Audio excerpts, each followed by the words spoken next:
Hey guys, I'm Valeria Sistrunk, and Ben, today marks the 3-year anniversary of Mike Brown's death.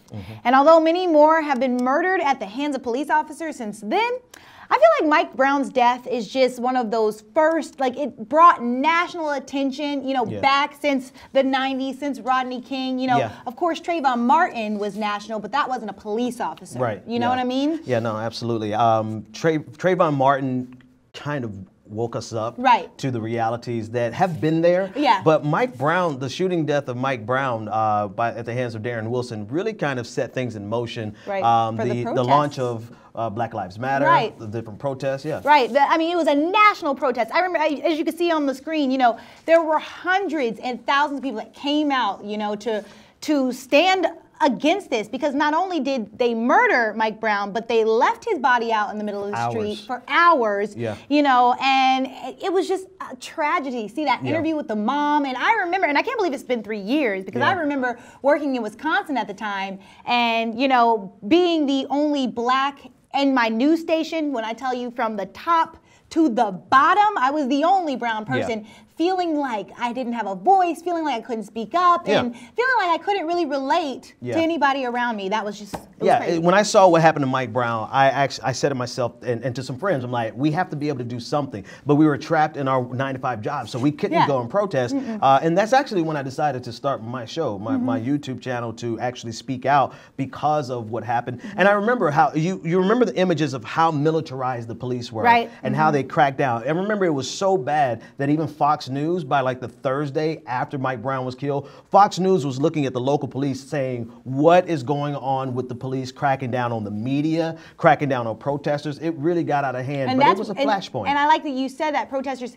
and it was a protest, but the media kept calling it a riot. And I remember that being specifically because one of the people I worked with, a woman actually spoke out and said, in the newsroom, she goes, well, I don't understand why all these people are out here rioting. Maybe if one educated rioter came out and spoke and made it clear. And I thought, what do you mean? So you're trying to tell me all these people out here are uneducated? Right. And fast forward 3 years today, it's still happening. You got Colin Kaepernick, who has not been signed yet, who decided to take a kneel because of something that happened with Mike Brown, with Freddie Gray, with Eric Gardner, and now he hasn't been signed. So 3 years later, and has there been much of a change? That's the sad reality. There hasn't been much of a change, not only in terms of police brutality, but there's been very little change in terms of the demilitarization of our police. We have standing armies in our cities. The local police, they've gotten military-grade weapons as well as vehicles from the Department of Defense, and we have standing armies. That hasn't decreased,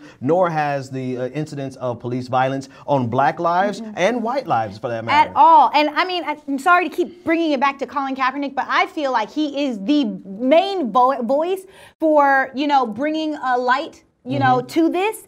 And the fact that he has not been signed proves again what the NFL truly believes and what our nation of older rich people believe about police brutality. So really quick, back to the person in your station who said that, can someone educated say something, talking about the protesters or the rioters? Well, we see the whole range of protests, rioting, and then now even Colin Kaepernick just taking a knee, and none of it is enough, and none of it wants to be recognized. They want to penalize us no matter what type of protest we make. So obviously and clearly. Thanks so much for watching, guys. That's all the time we have on this video. I'm Valeria Sistrunk. I'm Benjamin Dixon. And check out content.news for more videos just like this.